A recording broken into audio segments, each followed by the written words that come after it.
वाघ वाचवा save the tiger he theme घेऊन मी पोचलो गोव्याच्या कार्निवलमध्ये, जे होतं मडगावमध्ये. सलग 4 दिवस हे कार्निवल गोव्यामध्ये दरवर्षी सुरू असतं. यावर्षी आम्हाला त्या पाहायला मिळाली, संधी मिळाली ती मध्ये मडगावमध्ये. एकूण आम्ही 5 जण निघालो आमच्या गाडी घेऊन गोव्याला. गोव्यामध्ये जायचं कशासाठी तर कार्निवलसाठी, हे मी आधी त्यांना सांगितलंच होतं, पण बरेच जण उत्सुक दिसत नव्हते. त्यात माझं ब्लॉगिंग गाडीचं सुरू झालं. मी म्हटलं यांना कसंही करून बनवायचंच, काय बी होऊ देत. मस्तपैकी मडगावला आणि मडगावमध्ये पाहणार आम्हाला पहिला समजलं होतं की कार्निवल आहे.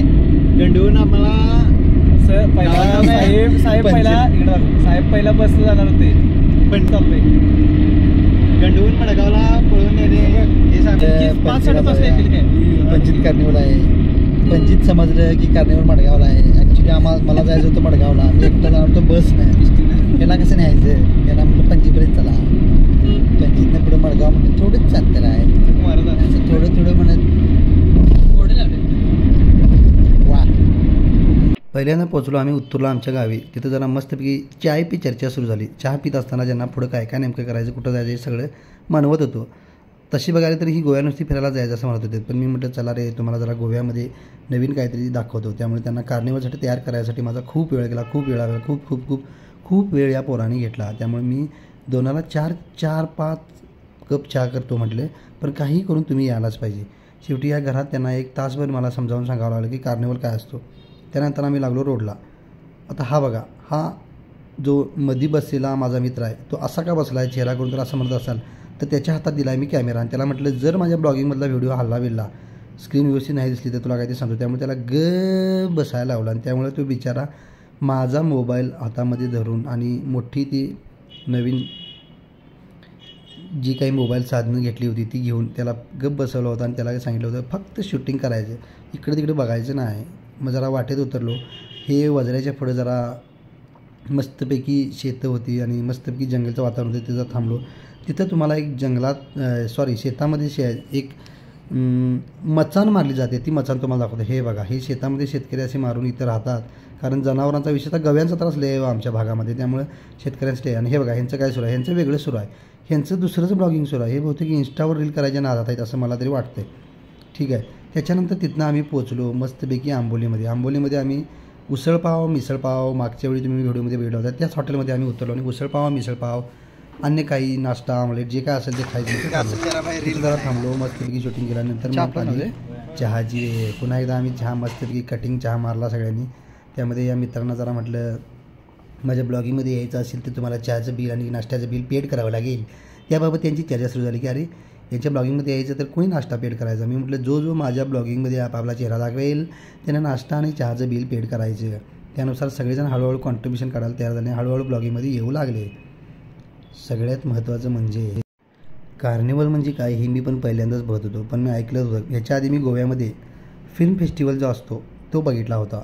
इतर बरेच उत्सव किंवा कार्यक्रम मी बघितले होते, पण गोवा कार्निवल, विवा कार्निवल हा पहिल्यांदाच बघितला होता. आणि हा 4 दिवस चालणारा आम्हाला कुठं भेटणार होता तर मडगावमध्ये.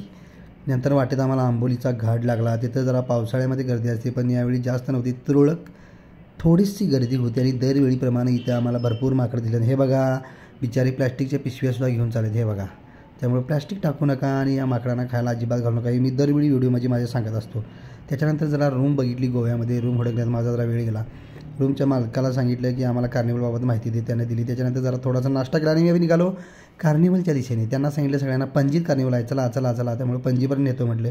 पणजीच्या पुढंच कार्निवल होता. आपण हे बघा, हे असे मोठमोठे कलाकृती कार्निवलसाठी तयार केल्या होत्या. प्रत्येक उत्सवमध्ये सहभागी होणाऱ्या मंडळांनी वेगवेगळ्या. हे बघा, आणि अशा पद्धतीने विवा कार्निवलची मोठमोठी डेकोरेशन्स बाटेत लागली होती.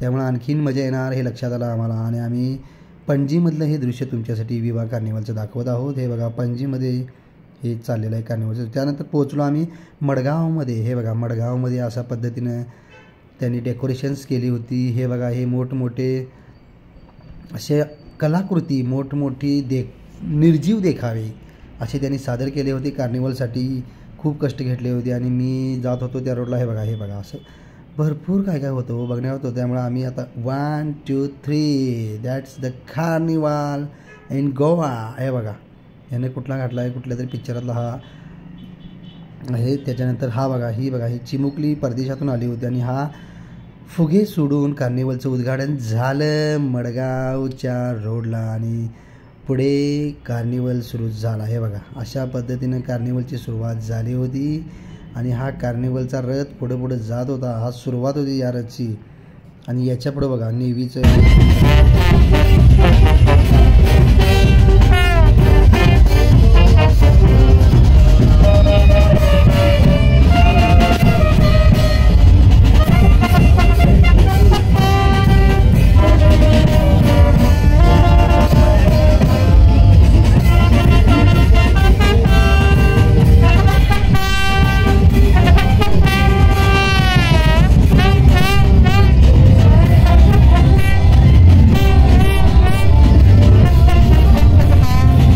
तर भारतीय नौसेनेनं ही कलाकृती सादर केली होती आणि एक चांगला संदेश देण्याचा त्यांनी प्रयत्न केला. त्याच्यानंतर हे बघा, कॅमेरामॅननं सुद्धा स्वतः चेहऱ्यावर मुखवटा लावला होता आणि हे बघा मोठमोठे निर्जीव देखावे इथं सादर केले जात होते. त्यामुळे असे भरपूर रथ या ठिकाणी उपस्थित होते आणि त्यांची अशी शोभायात्राही निघणार होती. हे बघा, हा एक TB पासून बचावसाठीचा हा आझादी का अमृत महोत्सव सरकारच्या वतीने जो केला जातो आहे त्याच्यामध्ये हा TBचे लक्षण आणि त्याच्यावरचे उपाय यासाठीचा हा सजीव देखावा. म्हणजे एकंदर काय तर हा नुसता दंगामस्ती नव्हती तर याच्यामध्ये प्रबोधन होतं, समाजाविषयी जागृती होती, समाजातील काही गोष्टींच्या विषयी लोकांना अवेअरनेस करण्यासाठीचे सुद्धा उपक्रम यामध्ये केले जात होते. त्यामुळे प्रत्येकानं हा कार्निवल बघावा. म्हणूनच मी तुम्हाला म्हटलं की मी सुरुवातीला जो वाघाचा चेहरा घातला होता तो सेव्ह द टायगर या थीमसाठी होता. आणि हे बघा, हे लाकडीची मुळी घेतलेली ही महिला दाखवलेली आहे त्याच्यामध्ये. त्याच्यानंतर हे बघा, हे जुन्या कलाकृती म्हणजे जी पूर्वीच्या काळी जात्यावर दळणं असेल किंवा हे मोठे पहिला कॅमेरा होते. आता प्रत्येकाच्या हातात मोबाईल आले. ते बघा, पूर्वीच्या कॅमेऱ्याचं शूटिंग आपण मोबाईलवर घ्यायला आलो आहे. प्रगती आणि हा पूर्वीचा कॅमेरा, चित्रपट कसे केले जायचे, नंतर ज्या पूर्वीच्या गोष्टी होत्या त्या यामध्ये सुद्धा दाखवल्या जातात. बघा, फिल्म शूटिंग किंवा फोटोग्राफी. त्यानंतर जात्यावर बघा, आजींचा उत्साह बघा केवढा, आमच्यापेक्षा जास्त आजींचा उत्साह. रण त्या उन्हात ह्या बिचाऱ्या आजी या रथावर बसल्या होत्या आणि इतकं ऊन होतं तरीसुद्धा त्यांचा उत्साह बघण्यासारखा होता. आणि याच्या पुढे हे बघा, अजूनसुद्धा भरपूर असे रथ होते. तुम्हाला खूप आराम आहे. बघा, इस्त्री, ही जुनी कोळशाची इस्त्री जी आजसुद्धा आमच्या गावामध्ये केली होती. त्यानंतर इथे हे बघा, घुसळून ताक केलेलं आहे ह्याच्यामध्ये सुरू आहे ते सुद्धा दाखवलेलं आहे त्यांनी. हे बघा, ह्या लेडीज ताकाची पद्धती कशी होती पूर्वीची ते पाहत आहेत. म्हणजे हे आता जवळपास नामशेष होण्याच्या गोष्टी आहेत. ते बघा, कंदील, पूर्वी कंदील वापरले जायचे. बघा, रेडिओ दाखवला आहे, मोठा कंदील दाखवला आहे. अशी बघण्यासारखा कार्निवल आहे हो. त्यामुळे मी खास तुमच्यासाठी या शूटिंगचा काम हाती घेतलं आणि तुम्हाला कळावं प्रेक्षकांना. हे बघा, हे पूर्वी असं म्युझिक लावलं जायचं ज्याच्यावर CDs ठेवल्या जायच्या. हे सगळे हे बघा, हे रेडिओ दाखवला जातं पुन्हा एकदा. परत त्यांनी कंदील दाखवला आहे, नंतर स्टोव जुना असतो तो दाखवला आहे. म्हणजे एकंदर काय की ज्या गोष्टी नामशेष होत चाललेल्या आहेत त्या दाखवल्या चालल्या. हे बघा, हे जातं ज्याच्यावर दळण केलं जातं ते. त्याच्यानंतर अशा बऱ्याचशा गोष्टी यामध्ये होत्या आणि अत्यंत चांगल्या पद्धतीनं हा कार्निवल पुढे जात होता. आणि एकंदर काय तर कार्निवलमध्ये मजा होते. बघा, सुंदर डान्स इथं सुरू आहे त्यांच्या. जसं IPLमध्ये आपण बघतो डान्स किंवा इतर कार्यक्रमात बघतो, आपल्या महाराष्ट्रामध्ये जशी लावणी होत असते तसंच हा एक डान्सचा नृत्याचा एक प्रकार आपण पाहूया. त्याच्यानंतर लोकांचा उत्साह पण भरपूर होता. म्हणजे भरपूर गर्दी होती. असे मला वाटतं 2-3 ग्रुप होते. आता हा ग्रुपचा डान्स पूर्ण वेगळा आहे बघा त्या ग्रुपपेक्षा. आणि ह्यांचे ड्रेससुद्धा वेगवेगळे होते. त्यामुळं गाण्याच्या थीमवरती नाचत होती आणि चांगल्या पद्धतीनं प्रत्येकाची रथाची किंवा कलाकृती ही दुसऱ्याच्या कलाकृतीपेक्षा वेगळी आणि सरस कशी दिसेल हे पाहण्याचा भर त्यांचा जास्त होता. आणि हे बघा, ही हळूच मला सोडून आईस्क्रीम खात होती. त्यामुळे गेलो आणि मस्तपैकी तिच्याकडनं आईस्क्रीम काढूनच घेतलं. मला सोडून आईस्क्रीम खाऊ देणार नाही, घाम आला होता सगळ्यांना, भरपूर ऊन होतं. आणि हे बघा, हे पर्यावरण वाचवा, पर्यावरणावर किंवा पृथ्वीवर फक्त आपण राहत नाही तर मनुष्याशिवाय इतर प्राणी राहतात असा हा संदेश देण्याचं काम आहे. बघा, हे रथानं केलं आहे, किती सुंदर रथ केलेला आहे बघा. हा बघा, मोठं गरुड आहे जे आता जवळपास नामशेष होत आहे. त्यामुळे त्याची पण माहिती दिली. हे बघा, सिगारेट पिण्याचे परिणाम किती वाईट असू शकतात. माणूस असा सिगारेटच्या मध्ये कसा अडकलेला आहे आणि त्याचा परिणाम तब्येतीवर काय होतो हे दाखवलं. त्याच्यानंतर कासव वाचवा, कासवाला सुद्धा आपल्यामुळे धोका निर्माण. आणि हे सगळ्यात शेवटचं आणि सगळ्यात महत्त्वाचं आणि आकर्षक होतं ते म्हणजे पृथ्वीला प्लॅस्टिकने कसा विळखा घातला आहे. आणि save tiger, save forest stop deforestation असा संदेश दिला आहे. वृक्षतोड थांबवा, जंगलं वाचवा, त्यामुळे वाघ वाचवा. कारण वाघामुळं किंवा जंगलामुळं अन्नसाखळीची जी आपली पूर्ण अन्नसाखळी आहे ती कशावर अवलंबून आहे ते. हे बघा, हे प्लॅस्टिकच्या वापरामुळे निम्मी पृथ्वी प्लॅस्टिकमय झालेली आहे. आणि अशा तऱ्हेनं आम्ही हे बघा पुढं अजून हे भरपूर असे रथ तयार केले जात होते आणि प्रत्येकाचं वेगळं आकर्षण होतं. प्रत्येकानं काहीतरी संदेश द्यायचा काम केला होता या रथांमध्ये. त्यामुळे मला नक्की सांगा कसा वाटतं तुम्हाला. आणि सगळ्यात महत्त्वाचं म्हणजे हा एक नवीन प्रकार मला पाहायला मिळाला. बहुतेक हा गवारेडा असणार. आता तुम्हाला दाखवतोच मी.